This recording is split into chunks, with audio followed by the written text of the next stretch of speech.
أفلا ينظرون إلى الإبل كيف خلقت وإلى السماء كيف رفعت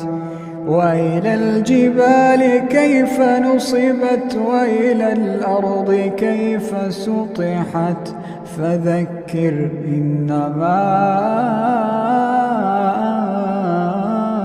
أنت مذكر لست عليهم